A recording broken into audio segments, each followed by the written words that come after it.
Здравствуйте! Вы смотрите «Итоги недели» с Тандилой Псуровой. О самых важных событиях минувших 7 дней вам расскажут корреспонденты информационной редакции. Итак, главные темы выпуска. Назрань празднует День города. Какая она бывшая столица Ингушетии? Настоящее и прошлое. Почему хотят возродить музыкальный проект «Утренняя звезда»? Начался региональный отбор на конкурс Первого канала. Кто отличился в Ингушетии? Пожар в Назране. Вновь сгорел щитовой дом и вновь несоблюдение правил пожарной безопасности. В Таргимско-Асиновском ущелье обнаружен древний храм. Сколько ему веков и кто наткнулся на руины?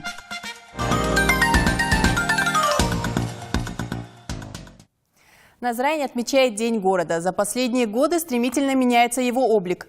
В день празднования в городе торжественное собрание, концерт на главной площади и официальное открытие многофункционального центра. Мои коллеги подробнее. В рамках празднования Дня города состоялось торжественное открытие многофункционального центра. Глава Ингушетии Юнусбек Евкуров в своем выступлении отметил, что центр должен работать без сбоев. И только в таком случае жители республики смогут оценить, насколько он удобен. Для всех, кто, я еще раз повторяю, отвечает за этот центр, за всех, кто отвечает за каждое окно этого центра, прошу обратить очень серьезное внимание на это. Если этого не будет, то нет смысла нам с вами открывать такие центры. Глава Ингушетии также отметил, что такие центры будут открыты в еще 8 населенных пунктах. Управление Федеральной службы судебных приставов, отделение Фонда социального страхования, Пенсионного фонда, Управление Федеральной миграционной службы и налоговая служба. Это не полный список государственных и муниципальных услуг, которые будет предоставлять многофункциональный центр. Большая часть из них будет предоставляться бесплатно. Центр очень хороший, современный. Я думаю, что уверен, что граждане, заходя сюда в центр, в первую очередь, у них хорошие впечатления будут. Но закрепить эти впечатления хорошие надо, конечно, постараться тем, кто здесь обслуживает. Далее в рамках празднования Дня города состоялось торжественное открытие памятника Михаилу Лермонтову, русскому поэту, прозаику и драматургу. А в торжественной части праздника состоялось награждение почетными грамотами лучших работников, принявших активное участие не только в развитии и становлении города, но и тех, кто ежедневно следит за чистотой города. Сегодня мы начали реализовывать такие хорошие проекты в Назране, как высотки. И облик города, поверьте, сразу меняется. Со стороны ли это будет, в самом городе будет. И это тоже хорошие проекты, хорошие задумки, и они имеют такой, я бы сказал, смелый подход, решительный подход властей города к строительству этих проектов. Администрация Назрани, в свою очередь, дала многим жителям отметить очередное празднование образования города. На площади Согласия собрались старики, взрослые, молодежь и дети. Очень нравится, что праздник, что активно все вышли, что у нас очень красивый город, все нормализуется, все будет хорошо в дальнейшем. Артисты Госфилармонии радовали гостей и жителей республики. Я вчера слышала, что у нас День города, и ждала это время. И сразу, как услышала этот звук, этот песни, все, и я пришла смотреть. Первый снег, который выпал в республике буквально за несколько часов до начала праздничных мероприятий, не помешал собравшимся насладиться народными гуляниями. Праздник удался на славу. Город динамично развивается. Фатима Кариева, Магомед Асканов, Сулумбек Аздоев, Тимур Карахоев. Итоги недели. Официальная дата основания Назрани – 1781 год. Об истории города рассказывает Магомед Асканов.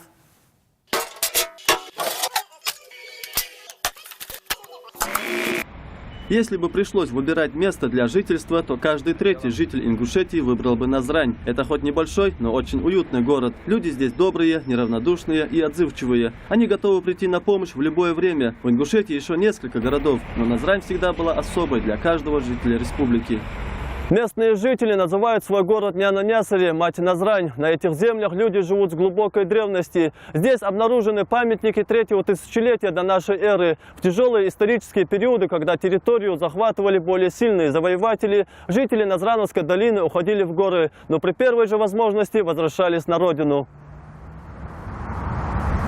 Официальной датой основания Назрани является 1781 год, когда ингушский пост на высоком мысе в междуречье Сунжи и Назранки был отмечен российским офицером и путешественником Штедером. Решение об этом историческом определении даты основания города было принято на научно-практической конференции в 2000 году. В советские годы Назрань считался промышленным городом. В 1959 году было принято решение о строительстве завода. Завод так прозвали жители, район города, где в 1950-е годы расположилось машиностроительное предприятие. Тогда вместе с запуском этого завода появились и многоквартирные дома. Такова Назрань. И трудно сказать, сколь много лет прошло бы еще, чтобы стать ей городом, если бы не наш завод. Наладилась инфраструктура, здесь же трудоустраивались многие жители республики. Именно такое начало и стало преобразовывать сегодняшнюю Назрань в красивый и современный город.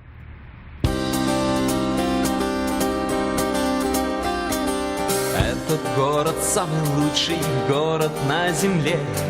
Он как будто нарисован мелом на стене. Нарисованы бульвары, реки и мосты, разноцветные веснушки, белые банты. Вы видите сегодня, какие улицы у нас, какие благоустроены, асфальтированные дороги, тротуары. Особенно вот последние это 2 года вы видите, что у нас творится. Вы видите даже оформление фасада всех наших домов, многоэтажные дома, которые сейчас строятся. Хасан по приезду с армии в 60-е годы устроился работать в райком партии. Он, как никто другой, знает, чем живет город сейчас и как он начинал возводиться как административный округ. Посмотрите, какие, да, собственно, вы, наверное, еще молодые, помните этот проспект Базоркина, каким он был. И посмотрите сейчас. И сейчас мэр города планирует расширить эту улицу. Причем самая современная европейская улица будет у нас Картоева. Представляете себе? Назрань динамично развивается. За последние несколько лет значительно изменился облик города. Здесь чистые днем и светящиеся ночью парки. Из исторических достопримечательностей можно отметить аллеи вечной славы павшим героям Великой Отечественной войны и мемориал памяти и славы. Значительно возросла и численность населения. Сейчас в Назрановском округе проживает около 140 тысяч человек. Назрань периодически становится местом проведения всероссийских спортивных турниров и различных конкурсов. В этом городе всегда жили и живут известные общественные и политические деятели, богословы. Сегодня многих нет среди нас. Заложенное начало этими людьми и стало благоприятно отражаться на подрастающее поколение этого города. Тогда, в период становления Назрани, не было дорог, ездили на повозках лошадей. Автотранспорт тоже был редкостью. Сегодня результатом правильной стратегии, выбранной под руководством республики, делается многое. Просто нужно оглянуться и увидеть. Мы должны поддерживать порядок и бережно относиться к нашему городу, подавая тем самым пример подрастающему поколению. Самое главное то, что этот город всегда был и остается объединяющим гостей и всех жителей республики. И даже в народе принято говорить: «Давай встретимся в Назрани». Магомед Асканов, Ахмед Парчиев, Муса Хамхоев. Итоги недели. В Назрани мы встретились с главой администрации города Алиханом Тумгоевым. Сколько вы уже в должности? Я в должности, можно сказать, ровно год и 8 месяцев. За это время чем вы довольны? Особо довольствоваться нечем. Но все же из того, что сделано. Люди начали понимать. Люди более стали ухаживать за цветами, сажать деревья. Начали помогать работникам администрации города. Но люди повернулись лицом к власти. И власть повернулась лицом к людям, горожанам города Назрань. А вы сами... Есть взаимопонимание. Вы сами коренной житель Назрани? Я коренной житель Назрани. Вы прям родились здесь, жили? Родился я, как все ровесники моего года, я родился в Казахстане, в городе Астане, в 1964 году. Ну, а в Назрани уже сколько лет? Ну, в Назрани я... Сейчас будет 50, 1 числа. Есть Москва и Санкт-Петербург. Санкт-Петербург долгое время был столицей России. Потом перенесли столицу в Москву. И у жителей Петербурга все же долгое время оставалась обида на то, что перенесли столицу. А также Назрань. Прошлая столица Ингушетии, теперь Магаз. У вас нет такой обиды или у назрановцев? Такой обиды у нас, конечно, нету. Мы же должны развиваться. Вот соображение к этому соображению руководство нашей республики было принято решение, чтобы заложить новую столицу города Магаз. Там есть где развернуться. Не освоенные земли. А Назрань уже плотно заселенный город.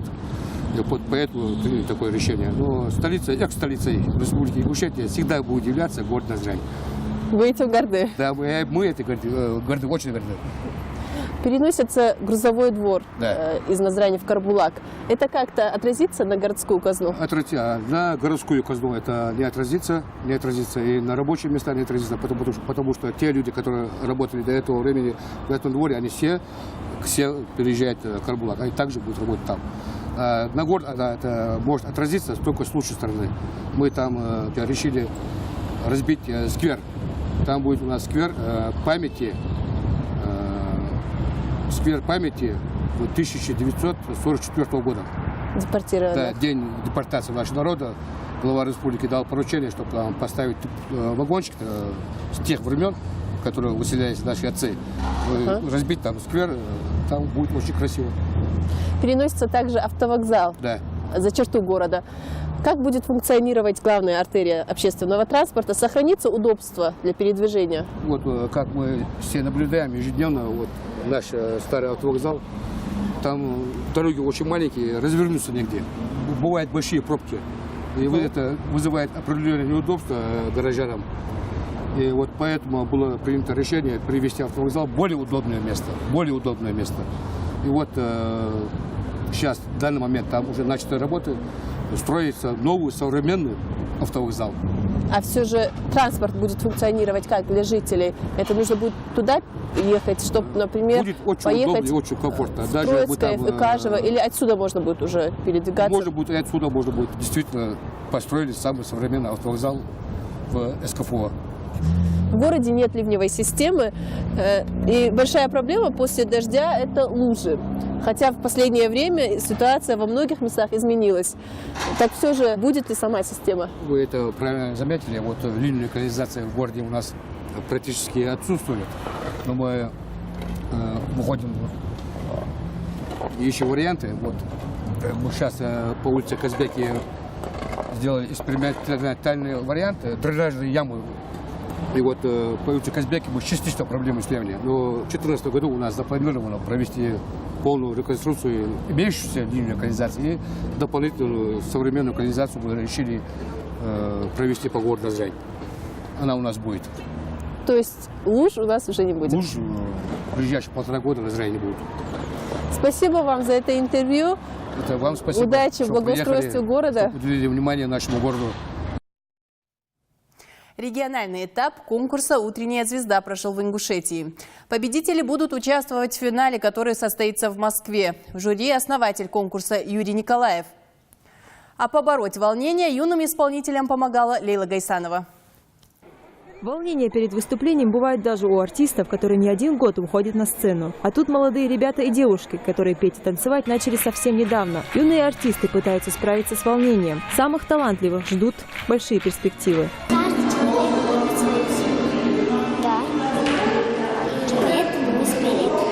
Специально на отбор участников конкурса в Ингушетию приехали народный артист России Юрий Николаев и главный редактор музыкально-развлекательной дирекции Первого канала Елена Перова. Старания исполнителей и танцоров оценила не только жюри. Выступающим свою оценку дают и зрители. У них уже появились любимчики среди конкурсантов. Концерт был очень красивый.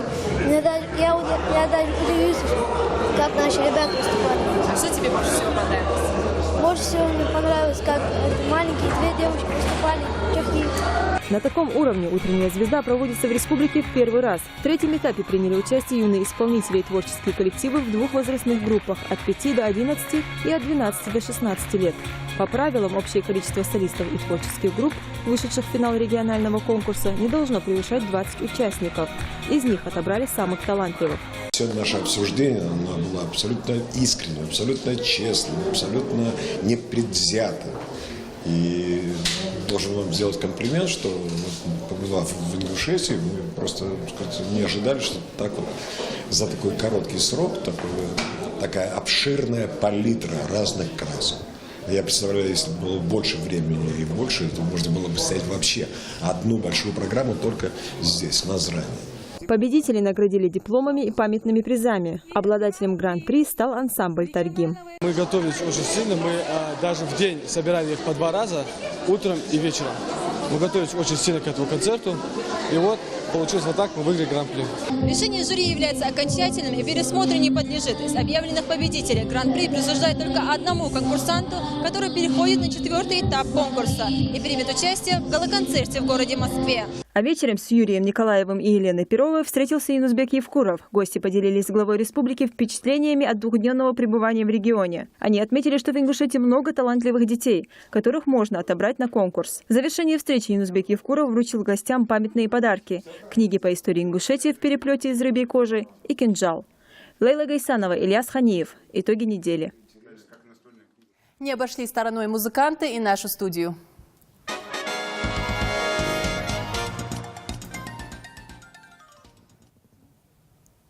Вновь запустить проект «Утренняя звезда». Ну, до сих пор телезрители помнят, и зрители, и просто при встречах спрашивают, а где «Утренняя звезда», вот почему нет «Утренней звезды». У меня есть видение нового формата «Утренней звезды», есть интерес к регионам, и у регионов появился интерес. Не появился, он не пропадал, этот интерес к «Утренней звезде», и почему бы не вернуть «Утреннюю звезду». Тем более, что в этом заинтересовано и Министерство культуры Российской Федерации во главе с Мединским, и регионы, которые зачастую не могут переехать в Москву, а мы можем приехать в регион и на месте отсмотреть детей. А в своем проекте будут какие-то новшества? Да, я хотела добавить просто относительно того, что действительно пришло время возрождать наши отечественные продукты, скажем так, телевизионные, поскольку в основном телевидение сейчас живет на лицензионных программах, на покупных. Развивать культуру в детях через творчество, он есть. И зачем покупать у Америки или у Голландии, например, какие-то программы, если можно возродить свою, вложить в нее современные реалии и действительно, как вот раньше в советские времена тренеры ездили по всей стране в поисках талантливых детей, в поисках потенциальных олимпийских чемпионов, точно так же ту же самую функцию и миссию выполняем мы в данном случае. А сам проект будет изменен? Или он будет носить такую же форму, как был? Нет, сама форма она останется такой же. То есть конкурсная основа этой программы, а другое дело, как она будет сделана и кто ее будет вести. Потому что, может быть, у меня, например, есть мысль ввести туда новых ведущих, если первую программу. Ну и самое главное, что первый выпуск, или, скажем так, гала-концерт, который, возможно, даст начало какой-то серийности этой программы, он как раз будет приурочен к Дню защиты детей, к 1 июня. Поэтому-то мы ездим по регионам нашей многонациональной страны за тем, чтобы консолидировать разные народы, за тем, чтобы показать разные культуры. Сейчас довольно высокая конкуренция музыкальных программ вообще на телевидении в общем. Как будете конкурировать? Сначала мы должны сделать вот этот большой гала-концерт к 1 июня. Я надеюсь, что у нас хронометраж будет все-таки в районе 2 часов, тогда нам будет легче как бы развернуться, да, и показать, на что мы способны, кого мы нашли.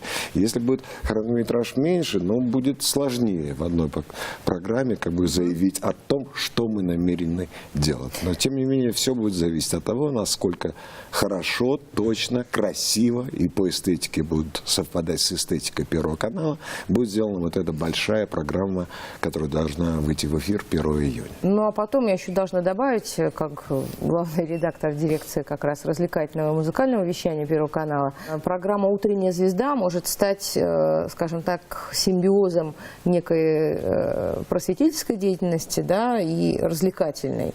Вот, потому что, конечно, мы не претендуем на то, чтобы стать там голосом номер 2 или номер 3, или чтобы... То есть это некий отдел отдельный формат, который только сейчас формируется, который только сейчас становится понятным, из каких номеров будет состоять этот гала-концерт, как это будет, какая идеология, какая подоплека под всей этой историей должна быть для того, чтобы она была серийной, для того, чтобы она смотрелась, для того, чтобы люди хотели ее смотреть, либо же это будет какая-то разовая акция ежегодная. А если у нас если нам удастся действительно все правильно выстроить, то программа может стать цикловой. А как прошел концерт на Назране? Ну, для нас, то есть для тех людей, которые приехали сюда, в Ингушетию, чтобы посмотреть на интересные номера, на интересных детишек, очень удачно. Ну, вы знаете, у вас очень богатый талантливыми детьми регион, очень много хороших танцевальных коллективов, ну, в харизмой мы не сомневались. Да, с такой харизмой прекрасной. И поющих детей мы тоже увидели достаточное количество для того, чтобы кого-то отобрать в Москву. А главный приз участника, победителя уже в конце, какой у вас будет? Ну, об этом рано пока говорить. То, что будет сниматься в Москве, то, что будет происходить в Москве, нет, мы еще об этом не думали. Все постепенно. Даже сама форма еще под вопросом, будет ли это конкурс, либо это будет просто гала-концерт тех, кто участвовал в региональных. А в республике вы впервые? Да. Я тоже, да. И какие у вас впечатления? Ну, у нас впечатление, прежде всего, хорошее от того, что мы увидели вот только что на сцене.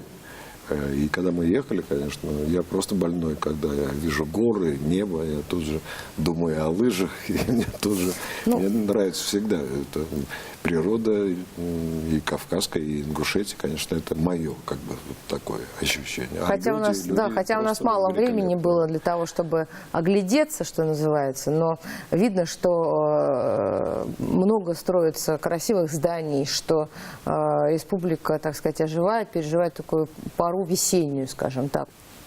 Спасибо, что были гостями в нашей студии. Спасибо вам, спасибо за приглашение, спасибо за гостеприимство. Это итоги недели. Смотрите далее в нашем выпуске. Еще один проект от компании «Роснефть». В Седахе открыли новую школу, поменялся и график обучения детей. Одна смена вместо 3. Пожар в Назране. Вновь сгорел щитовой дом и вновь несоблюдение правил пожарной безопасности. В Таргимско-Асиновском ущелье обнаружен древний храм. Сколько ему веков и кто наткнулся на руины?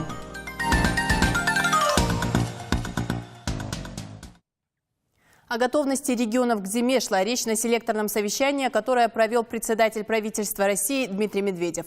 В режиме видеоконференции премьер пообщался со всеми руководителями субъектов федерации. Главная тема – подготовка к отопительному сезону. Особое внимание к регионам Дальнего Востока из-за недавнего наводнения. Также на совещании председателю правительства доложили, что проверено более 20 тысяч объектов электроэнергетики и получены соответствующие паспорта. Медведев отметил, что в целом по стране ситуация с готовностью к холодам стабильная. Есть территории, где сохраняются проблемы. Это также Тыва, Архангельская область, Амурская и Калининградская область. А сегодня в Магасе прошло экстренное совещание под руководством первого заместителя председателя правительства Республики Магомеда Бекова. Опережая календарную, буквально на один день в Ингушетию пришла зима климатическая. Впрочем, снегопад – это не только ассоциации с приятными воспоминаниями детства, но и серьезное испытание для служб ЖКХ. Насколько коммунальщики и другие службы оказались готовы к неизбежному, обсуждалось в правительстве. Амир Цичоев продолжит. Начальник гидрометеослужбы предупредил, что 3 декабря в горной части Ингушетии ожидается понижение температурного режима до -8 и сильные осадки. Также отметил, что по предварительным прогнозам январь и февраль в этом году будут холоднее, а март теплее, чем обычно. Что же касается туристической обстановки в горах, погода в этом году позволит в полной мере насладиться новой горнолыжной трассой. Замначальник Ингуш-Автодор Абукар Миржоев доложил о том, что дорожные службы заготовили песчано-соляную смесь в качестве гололедного покрытия. Неделю назад склад соответствующей службы перевели всю технику на зимнюю резину. Также определены опасные участки дороги, за каждым из которых закреплена дежурная группа.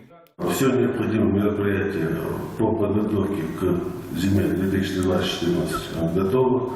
Мы закупили подведомственное предприятие, ДЭУ закупило все необходимое количество песчано-солевой смеси, это которое для обработки проезжей части дороги и в качестве противогрузного материала будет она использована.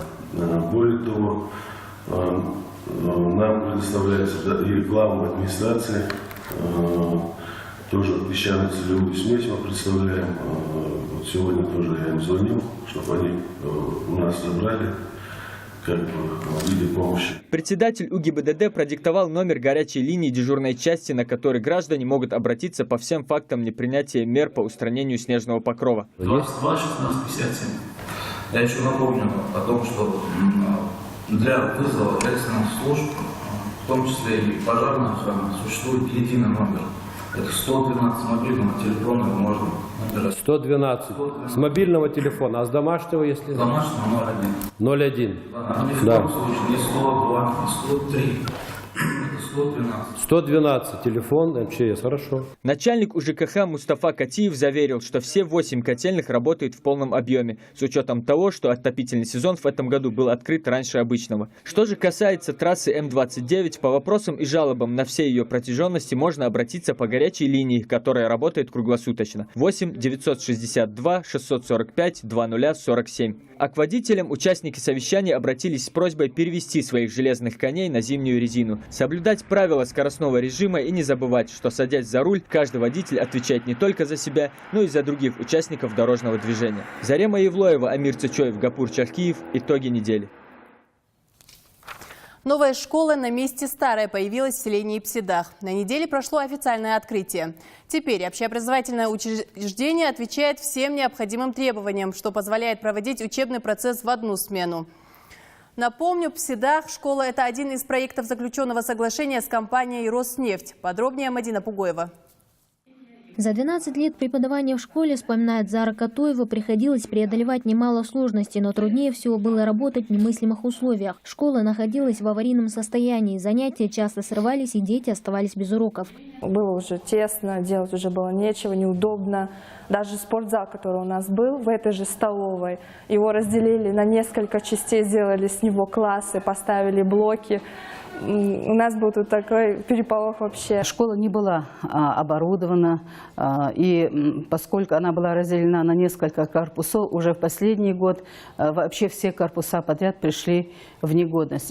В мае 2012-го началась реконструкция здания, появились новые корпуса. Сегодня это абсолютно новая школа, которая отвечает всем требованиям, необходимым для учебы. Оборудованные кабинеты, просторные спортивные и актовые залы, столовая, гардероб, а также библиотека с большим ассортиментом литературы. Занятия начались еще до официального открытия. В сентябре дети смогли сесть за парты. Теперь они учатся не в 3 смены, как раньше, а в одну. К тому же на базе школы открылись различные кружки и спортивные секции, а все благодаря соглашению, заключенному на Сочинском форуме с компанией «Роснефть», которая будет поддерживать республику в социально-экономическом развитии. Мы школу получили, эта школа предназначена на 540 мест, хотя по СНИПам, по всем нормативам здесь можно спокойно и заселить, и провести процесс обучения до 700 учеников. Это большой плюс. А вам же всем желаю учиться хорошо, пользоваться тем, что вам дает власть, государство в целом, и повышать уровень знаний. Если вы в старой школе получали тройки, то в этой школе вы должны получать 4. Школе в Псидахе почти 90 лет. Эти стены до сих пор хранят память и о военных годах. В это время, как и во многих других школах, здесь располагался госпиталь. За свою почти вековую историю школа воспитала тех, кем гордятся и на кого сегодня равняются ученики. Реконструкция школы в Псидахе не первый проект Роснефти, реализованный в Ингушетии. 20 ноября в сельском поселении Орджоникидзевское открылся детский сад на 240 мест, затраты на строительство которого также взяла на себя компания. В этом году открыты школы не только в Псидахе, но и в сельских поселениях Кантышева и Алхасты. Сейчас ведется строительство еще 5 учебных заведений, ну а до конца года в сельском поселении Орджоникидзевское планируется закончить реконструкцию школы номер 2. Всего в настоящее время в регионе действует 116 общеобразовательных учреждений, посещают их более 60 тысяч учеников. Более 20 школ работают в 3 смены. Мадина Пугоева, Рахман Цуров. Итоги недели. На неделе в селении Плива Назрановского района был заблокирован частный дом, в котором засели несколько участников бандподполья. После 3-часовых переговоров правоохранительным органам удалось вывести из дома 2 женщин и 3 детей, которые находились вместе с бандитами. Как сообщили в Национальном антитеррористическом комитете, боевики открыли стрельбу по сотрудникам правоохранительных органов. Один из них получил ранение средней тяжести, он госпитализирован. В результате спецоперации 2 бандита были нейтрализованы. Они являлись активными членами одной из ячеек так называемой Назрановской банды, отметили в НАК. Пострадавших среди гражданского населения нет. 4 автомата и большое количество боеприпасов. Находящиеся в доме бандиты открыли стрельбу по сотрудникам правоохранительных органов. К месту боестолкновения были стянуты необходимые силы и средства. Спецоперация перешла в активную фазу, в результате которой 2 бандита нейтрализованы. По предварительным данным, они являлись активными членами одной из ячеек Назранской банды. А теперь коротко о других событиях субботы.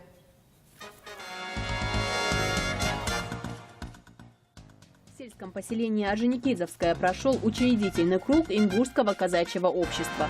Атаманом казачества Ингушетии стал депутат Народного собрания Василий Светличный. На праздник казаков приглашены представители различных епархий страны.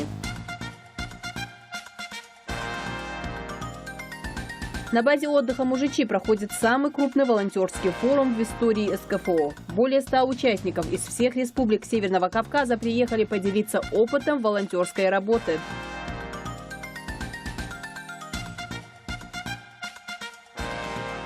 Строительство высотных домов Ингушетии обсудил первый заместитель председателя правительства Магомед Беков на совещании в правительстве. В частности, речь шла о застройке прибрежной зоны Магаса.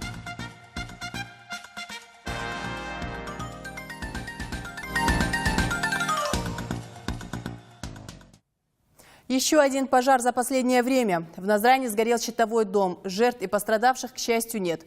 В тот момент никого из домочадцев не было дома. Как предполагается, причина возгорания – несоблюдение правил пожарной безопасности.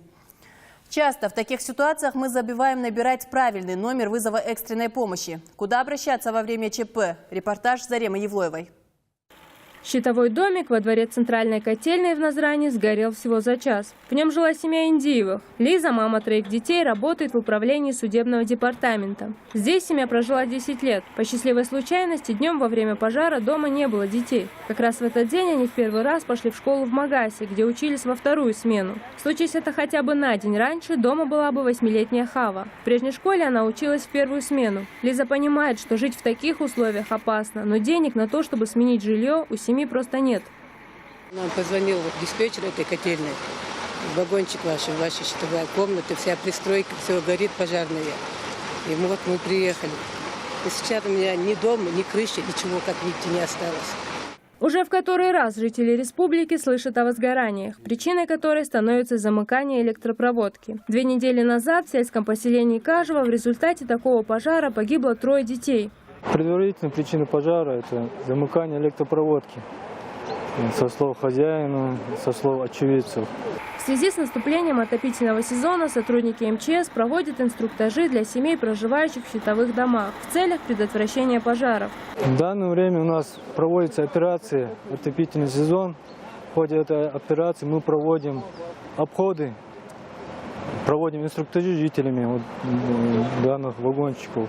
Этот день дочерям Лизы должен был запомниться как особенный. Новая школа, новые друзья и учителя. Но теперь от него останутся лишь воспоминания о потерях. Пожар унес все – одежду, игрушки и все документы. А главное – крышу над головой. В холодное время года, когда начинается отопительный сезон, численность пожаров возрастает, как и случаи аварий из-за гололедицы. Зачастую в таких случаях можно избежать человеческих жертв и минимизировать имущественные потери, вовремя обратившись в соответствующую службу. Главное в такой ситуации не растеряться и позвонить по номеру 112.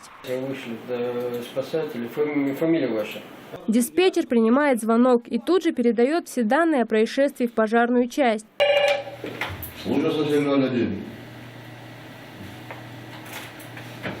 Сообщение о ЧП фиксирует дежурный, после чего по его сигналу группа пожарных отправляется на выезд.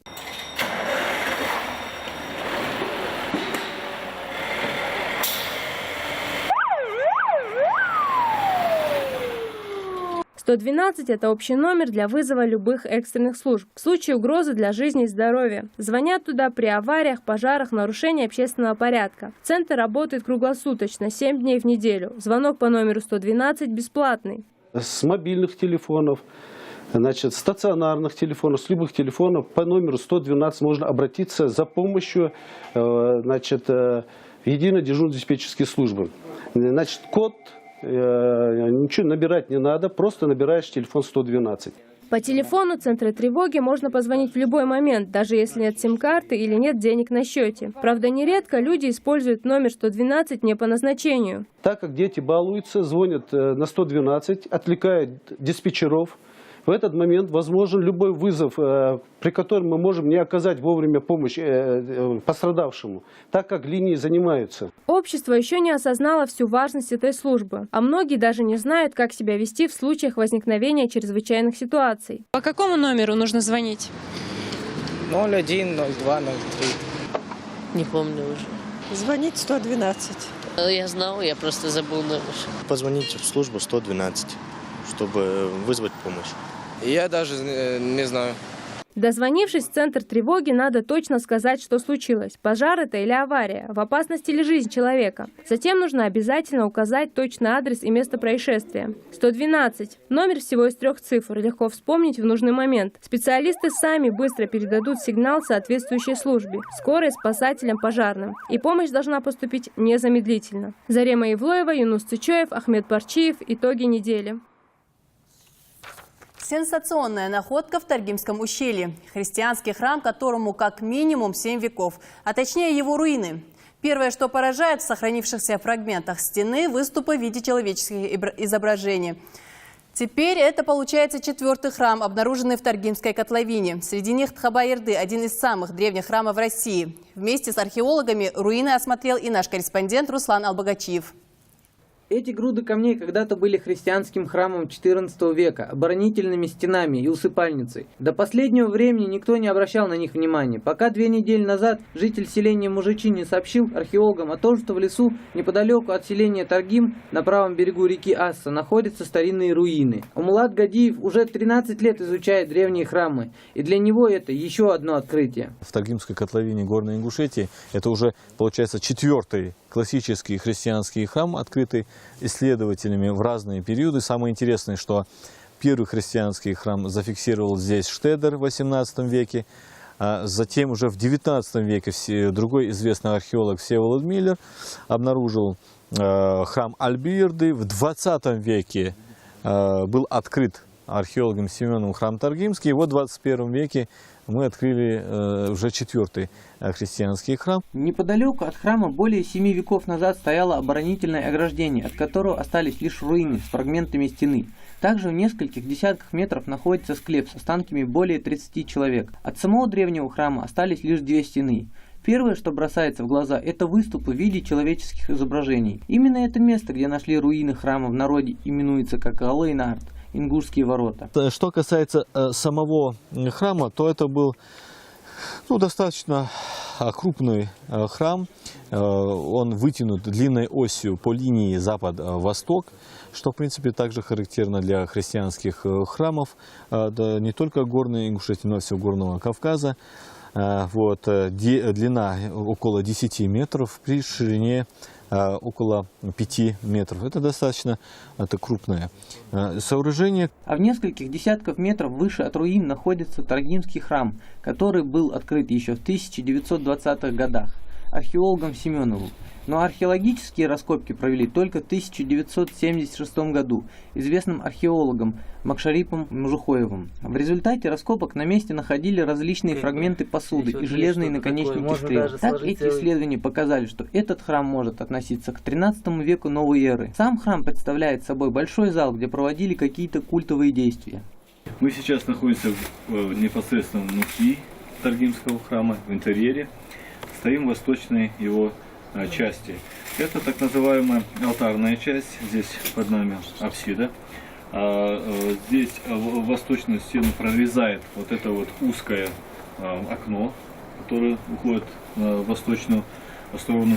При проведении археологических раскопок археолог Мужухоев обнаружил здесь в алтарной части небольшой такой вот квадратной формы престол. Это такой вот столбик вытянутой формы, квадратного сечения плана.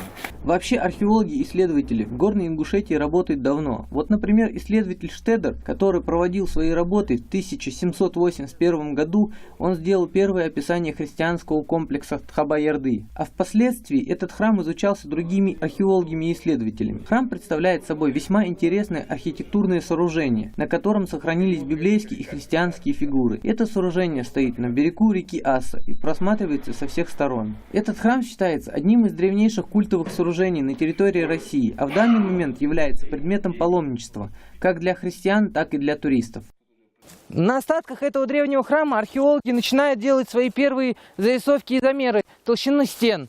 Но первые раскопки начнутся уже в следующем году. Руслан Албогачиев, Резван Аушев. Итоги недели. Такими были новости на этой неделе. С вами была Тензила Цурова. Удачи вам!